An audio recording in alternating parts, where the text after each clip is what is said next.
Welcome to Audible Stories. The Double Trouble. Once upon a time a woman, who was known for her delicious baked goods, prepared 24 loaves of manioc multi-grained bread, and placed them inside a bag to take it to the market, where she planned to sell them for a pretty good price.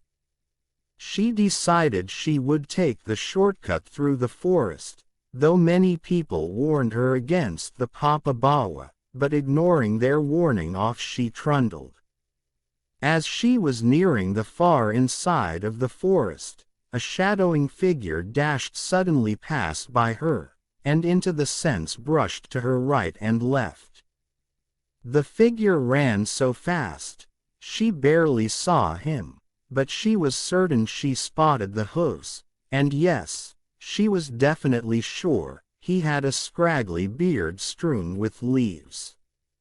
That's it, then. She had seen Papabawa, the legendary protector of the forest and its creatures, whose feet resembled the hooves of the deer. "Help! Help!" she screamed. "I'm not here to hunt Papabawa," for she knew that Papabawa despised hunters and trespassers. And everyone knew he would chase them out of the forest and even harm them if they would hurt the animals and birds. But she still did not stop with her screams for help. She did care to wait to watch whether Papabawa was satisfied. But, instead she ran as fast as her little legs would carry her to chase Papabawa, and from the highest treetop, the monkey watched her run. "Help! Help!" the woman cried again. "I have trouble." Now Monkey was curious. He wondered what this trouble was, for he had not seen Papabawa. In fact, no one else had ever seen. It isn't certain that he was there at all. "Trouble! Trouble! Double trouble!" the young woman cried again and again as she tripped on a big root in her path while chasing Papabawa.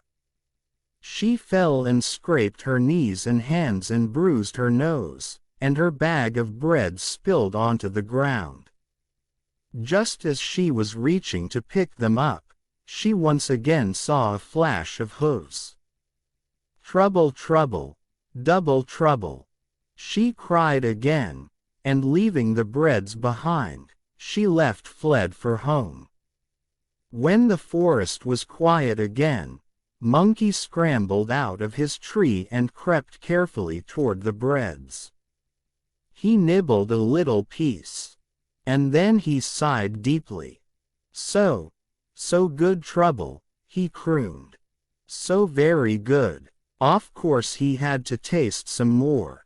By sundown Monkey had eaten every last crumb of trouble and his belly was full, but the next morning he woke up feeling hungry for more. "I must have more double trouble," he said, and he scampered toward the village, for that was the direction he saw a young woman going back home the day before. He stopped into the first bake shop he saw. "Please, give me some trouble," Monkey said. "No, wait. Make that trouble double. It's the trouble you want, and that too double, is it?" asked the baker, and the monkey nodded. He had never liked monkeys a bit, and so he went to the back of his shop, and when he returned, he handed Monkey a huge big bag. "Here you go, your double trouble," he said. Monkey had no idea. In that bag was one angry wild hound dog. "This double trouble is very heavy," Monkey said to himself as he dragged the bag along the road. Now the dog did not like being dragged along a bumpy path, and before long he began to yelp and whine, and then to bark and howl. You can be rest assured that when Papabawa heard those howls, he came out of his hideout. For Papabawa cannot bear to hear the sound of any angry or hurt creatures. When he spotted Monkey with a huge bag, he quickly swifted as lightning and ripped open the bag, and leapt out the hot, wild snarling dog. That dog looked at Monkey right in the eye as if to say, "I'll get you now." And then the dog sprang at him. Monkey jumped out of the way so quickly that he lost his balance and went tumbling, head over heels, into the bush, leaving the dog behind yelping. Monkey decided in an instant that he had no more use for Double Trouble, so he dashed as fast as he could to the top of the tallest tree in the forest. And now we know why Monkey likes to eat bananas, and not breads which grow up high, way up where wild dogs cannot reach out. And so the monkey has remained on the treetop ever since then. And Papa Bawa just lets them stay up there. And everybody knows why Monkey is always chattering away up there. He's always discussing about the double trouble he had ever seen and experienced. If you like the story, please do like, share and subscribe. Thank you for listening.